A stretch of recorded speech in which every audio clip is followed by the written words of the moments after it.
جی رم، امریکہ کے جو صدر بائیڈن ہیں انہوں نے اس اسرائیلی جو سرگرمیاں ہیں، جو کارروائیاں ہیں، ان پر براہ راست ان کی مذمت نہیں کی ہے، لیکن وائٹ ہاؤس کا کہنا ہے کہ اسرائیلی وزیر اعظم بنجامن نیتن یاہو سے جو ٹیلی فون پر گفتگو ہوئی ہے اس میں انہوں نے یہ کہا ہے کہ تمام دنیا میں جو اہل مذہب ہیں ان کے لیے مقدس سمجھے جانے والی جو جگہ ہے یروشلم، اسے امن کی جگہ ہونی چاہیے۔ اس کے علاوہ وائٹ ہاؤس نے یہ کہا ہے کہ حالیہ دنوں میں امریکی حکام نے فلسطینی، اسرائیل اور عرب ممالک کے رہنماؤں کو کم از کم 25 بار جو ہے ٹیلی فون کالز کیے ہیں، اور اس کے علاوہ امریکہ نے اپنے خصوصی نمائندہ بھی جنگ بندی کی کوششوں کے لیے اس وقت اسرائیل بھیجا ہے۔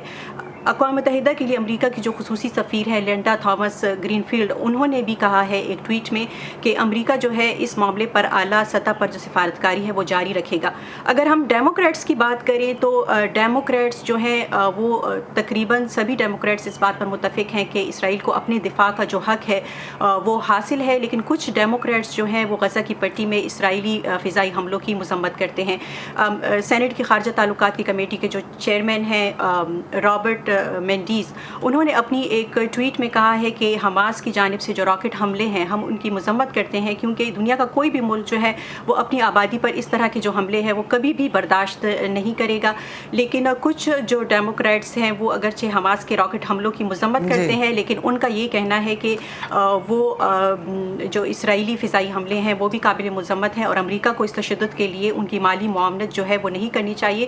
کم از کم 25 ڈیموکریٹ سے انہوں نے ایک خط لکھا ہے جس میں اینٹونی بلنکن کو یہ کہا گیا ہے کہ وہ فلسطینیوں کی بے دخلی کی جو ہے مذمت کرے۔ ریپبلکنز جو ہیں وہ بھی اس معاملے میں یک آواز ہے، ان کا یہ کہنا ہے کہ ان کی جو قیادت ہے یا جو تمام جو ریپبلکنز ہیں وہ اس وقت اسرائیل کے ساتھ کھڑے ہیں اور وہ اس معاملے میں اسرائیل کا ساتھ دیں گے۔ اور آپ کو یہ بتاتی چلوں کہ امریکہ اور کینیڈا میں بھی اس وقت مظاہرے ہو رہے ہیں، اور نیو یارک شہر میں جو مظاہرے ہوئے ہیں اس میں یہودی کمیونٹی نے بھی حصہ لیا ہے۔ نیلوفر، یہ بتائیے کہ اسرائیل کی جانب سے پالیسی اب تک امریکہ کی رہی کیا کوئی تبدیلی دکھائی دے رہی ہے؟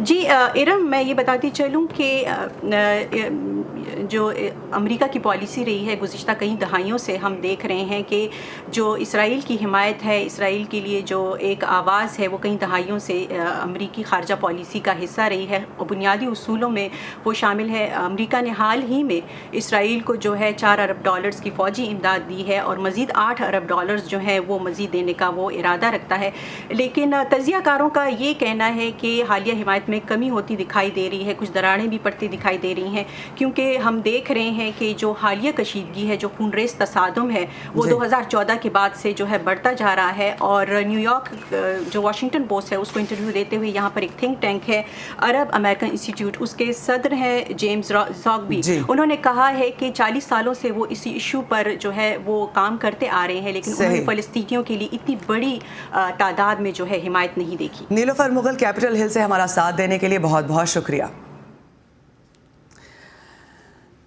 دنیا بھر سے اہم خبروں اور دلچسپ معلومات کے لیے آئیے ہماری ویب سائٹ urduvoa.com پر۔ یہ سارا کانٹینٹ آپ کو ملے گا ہمارے سوشل میڈیا پلیٹ فارمز پر بھی، تو آئیے facebook.com/VOA اردو کے پیج پر، ٹویٹر پر ہمارا ہینڈل ہے @urduvoa۔ پاکستان میں حکام کا کہنا ہے کہ بھارت میں سامنے آنے والی کرونا وائرس کی نئی قسم کے پاکستان میں پھیلنے کے شواہد نہیں ملے، تاہم اس کا خطرہ برقرار ہے۔ کرونا وائرس ٹاسک فورس کے سربراہ ڈاکٹر عطاء الرحمان نے وائس آف امریکہ سے گفتگو میں کہا کہ یہ بات وثوق سے نہیں کی جا سکتی کہ انڈیا میں سامنے آنے والا ڈبل میوٹنٹ سٹرین پاکستان میں موجود نہیں، کیونکہ جنیاتی تحقیق اب تک محدود پیمانے پر کی گئی ہے۔ پاکستان میں اب تک کرونا وائرس کی کون سی نئی اقسام سامنے آ چکی ہیں، اور اس وقت جو ٹیسٹ اور ویکسین موجود ہے وہ کس حد تک مؤثر ہے؟ اس بارے میں کچھ سوالوں کے جواب ہمارے ساتھی نوید نسیم نے حاصل کیے ہیں لاہور میں قائم یونیورسٹی آف ہیلتھ سائنسز کے ماہرین سے۔ یہ وائرس RNA وائرس ہے اور بہت بڑے سائز کی وائرس ہے اور بڑی ریپڈلی ڈیوائڈ کرتی ہے، 2 سے 4، 4 سے 8 ہوتی ہے، تو اس طرح اس کی بہت ساری میوٹیشنز آ چکی ہیں۔ یہ اتنی بڑی وائرس ہے کہ اس کے 39,000 میوٹیشنز آ سکتی ہیں، بہت میوٹیٹنگ پوزیشنز بہت زیادہ ہیں، لیکن ابھی تقریباً 150-200 میوٹیشنز آ چکی ہیں جو نون ہیں۔ آج کل جو پاکستان میں جو ہم سن رہے ہیں سارا انفیکٹیوٹی ریٹ، اس کی موسٹ پروبیبل کاز یہی ہے کہ UK ویریئنٹ جو ہے وہ پاکستان میں جو ہے اس وقت سب سے زیادہ رپورٹ ہو رہا ہے. برازیلین کا یہ ہے کہ وہ انفیکٹیوٹی تو ہے ہی، لیکن ساتھ ساتھ اس کا یہ بھی سننے میں آیا کہ وہ as compare to earlier strains جو ہمارے اوریجنلی رپورٹ ہو رہے تھے ان کے مقابلے میں خطرناک بھی زیادہ ہے، اور زیادہ جو ہے وہ سیریس کمپلیکیشن سے لوگ رپورٹ ہوتے ہیں.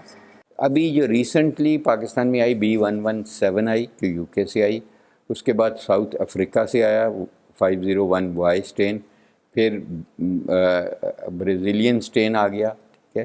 اور ابھی یہ خطرہ ہے کہ جو ڈبل میوٹنٹ اسٹین ہے انڈیا کا کہ وہ نہ آ جائے.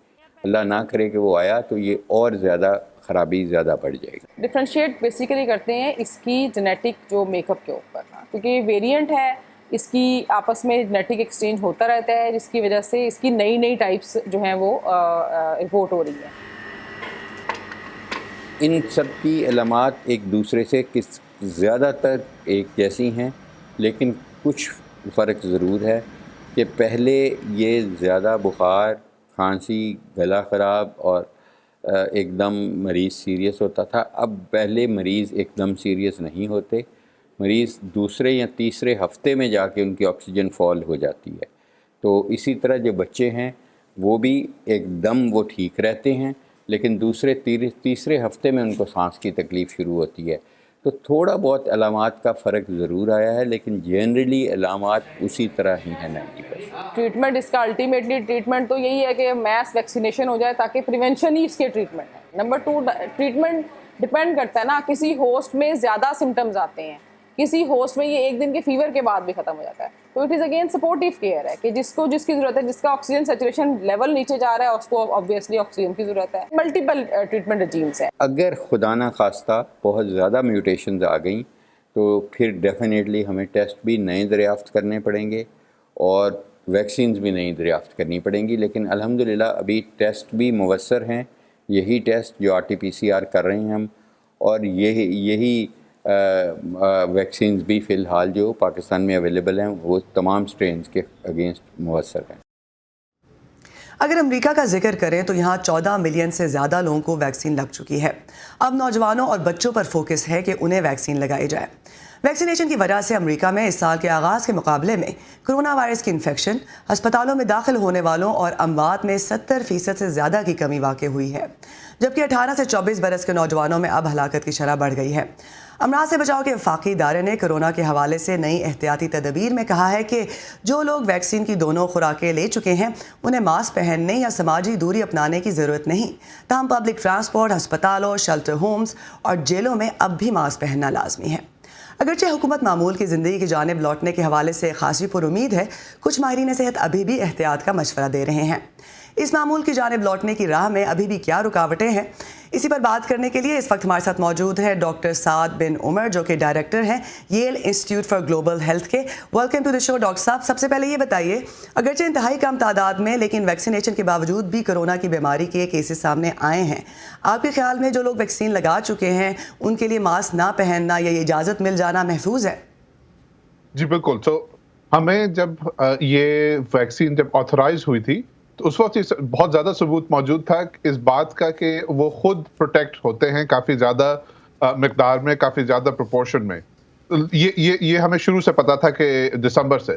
اس کے بعد سے یہ چیز سامنے آنا شروع ہوئی نئی ریسرچ سے کہ وہ لوگ ٹرانسمٹ بھی کم کرتے ہیں. جو آپ یہ بات کہہ رہے ہیں جو جسے کہتے ہیں بریک تھرو کیسز، یعنی کہ اگر آپ کی 95% ایفیکیسی ہے ایک ویکسین کی، تو کچھ ولنریبلٹی ان کی 5% پھر بھی رہتی ہے، تو وہی کیسز سامنے آ رہے ہیں. وہ ایکسپیکٹڈ تھے، لیکن یہ بھی پتہ چل رہا ہے کہ وہ کیسز ان نارمل کیسز سے کم سیویئر ہیں. تو جو پروٹیکشن ہے ویکسین کی اس لحاظ سے کہ جو ہاسپٹلائزیشن اور اموات کے بارے میں وہ اور بھی کم ہے، اس کی پروبیبلٹی اور بھی کم ہے اور اس کی افادیت اس سے بھی زیادہ ہے جو نارمل ڈیزیز ہے. تو اس سب کو سامنے رکھتے ہوئے یہ فیصلہ کیا گیا ہے ریکمنڈیشن میں کہ جو لوگ خود ویکسینیٹڈ ہیں امریکہ میں، جو ویکسین استعمال ہو رہی ہیں جن پہ ریسرچ ہوئی ہے، یہ میں واضح کرتا چلوں کہ ہر ملک میں جو ویکسین استعمال ہو رہی ہے اس میں وہ سیکنڈری ریسرچ نہیں ہوئی.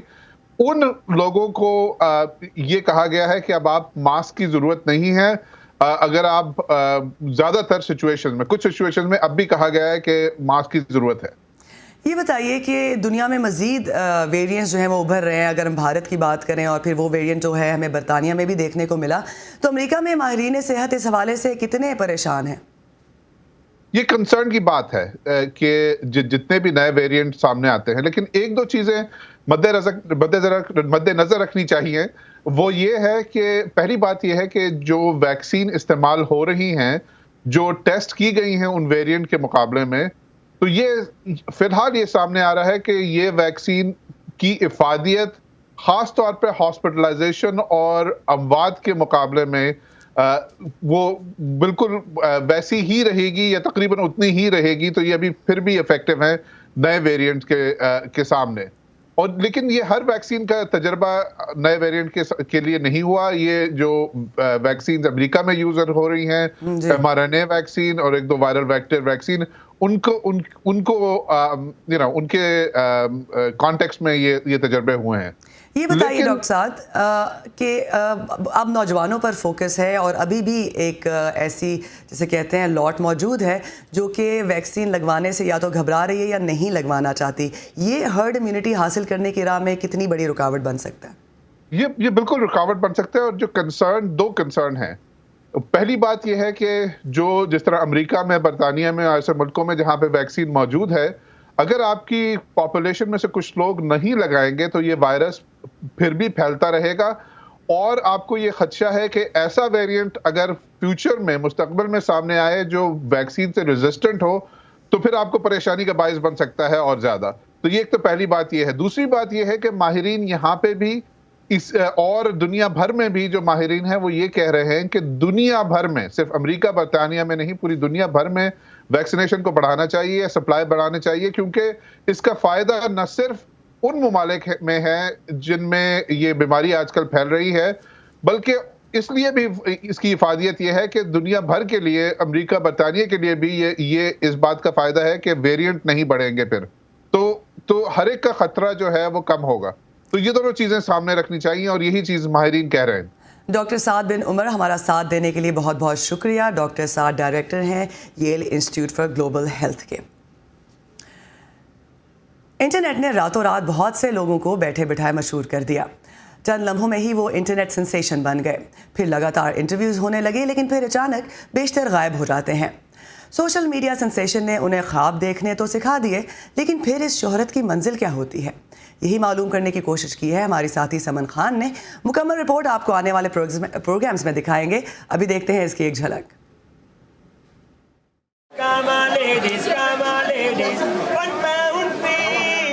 پاکستان میں رہتے ہوئے ہماری میوزک انڈسٹری ایکٹیو نہیں ہے. بندے کا دل چاہتا ہے کہ میں کام کروں. اگر میں گانا بناتا ہوں، میں اس پہ انویسٹمنٹ کرتا ہوں، تو شوز، ایک آرٹسٹ پیسہ کماتا ہے شوز سے. اگر وہ گانے پہ پیسہ لگاتا ہے، اس کو شوز ہی نہیں ملتے، تو پھر وہ ڈیفینیٹلی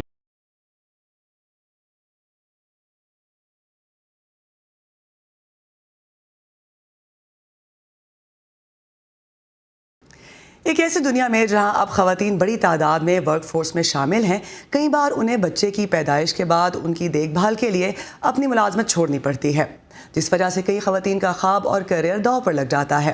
ایسی ماؤں کے لیے اپنے ادارے میں کسی ڈے کیئر سینٹر کا ہونا کسی خواب سے کم نہیں. پاکستان کی ایک یونیورسٹی میں شاذ و نادر ملنے والی یہ سہولت موجود ہے. مزید جانتے ہیں پشاور سے عمر فاروق کی اس رپورٹ میں. یہ پشاور کی بے نظیر وومن یونیورسٹی میں قائم ڈے کیئر سینٹر کا منظر ہے، جہاں 1 سے 5 سال تک کے بچے موجود ہیں. اس یونیورسٹی میں پڑھانے والی اساتذہ اور سٹاف میں شامل دیگر خواتین اپنے بچوں کو اس ڈے کیئر سینٹر میں صبح لاتی ہیں اور دن بھر اپنے کام میں مصروف رہنے کے بعد چھٹی کے وقت اپنے بچوں کو یہاں سے لے جاتی ہیں. سینٹر میں کام کرنے والی مس مہرین کا کہنا ہے کہ بچوں کے لیے ایک ایسا ماحول مہیا کرنا ضروری ہوتا ہے جہاں انہیں گھر جیسا احساس ہو. ایسی انوائرمنٹ دے کہ وہ ان کو لگے نا کہ ہم کہیں پتہ نہیں کہاں آئے ہوئے، کون سی دنیا میں آئے ہوئے. بالکل گھر کی طرح کا ماحول ہوتا ہے. ان کا کھانا پینا، ان کو جب نیند آ رہی ہے سو جاتے ہیں، جب کھیلنے کا موڈ ہوتا ہے، مطلب پورا ٹائم جو ہوتا ہے جتنے بھی آورس ہوتے ہیں تو وہ ان کو ہم بزی رکھتے ہیں ہر طرح سے اور ریلیکس رکھتے ہیں کہ وہ خوشی خوشی آئیں.